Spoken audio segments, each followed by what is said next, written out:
My name is Julian Moore. I'm 34 and I live between deadlines and distractions, telling myself that staying busy is the same as being fulfilled.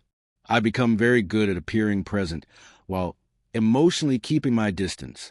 After my last relationship ended, I promised myself I wouldn't disappear into someone again.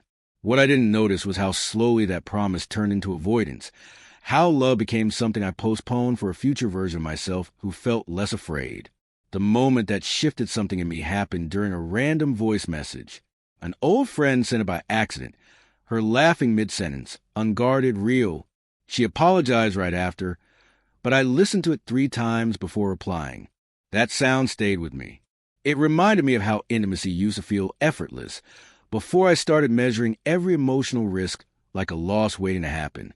I felt warmth first, then fear, then a strange sadness for how cautious I'd become. After that, I started noticing my patterns, how I deflected compliments, how I changed the subject when conversations got personal, how I kept people close enough to feel wanted but far enough to stay safe. I told myself this was maturity. In truth, it was exhaustion from carrying unprocessed endings. Love didn't scare me because it was intense. It scared me because it was honest. The nights grew longer. Sleep came and went. My thoughts replayed moments where I chose silence instead of vulnerability, independence instead of connection. I felt torn between 2 truths. I was proud of how far I'd come, and deeply lonely in ways I couldn't ignore anymore. Hope felt reckless. Numbness felt familiar. And I realized how much effort it took to stay emotionally closed. The decision arrived without certainty. I stopped waiting to feel ready. I answered honestly when people asked how I was.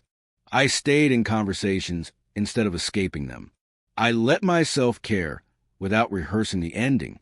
It felt uncomfortable, like using muscles I'd ignored for too long, but it also felt real. I don't know where love will lead me now. Maybe it will arrive slowly. Maybe it will leave again. But I know this. Postponing love didn't protect me. It just delayed living.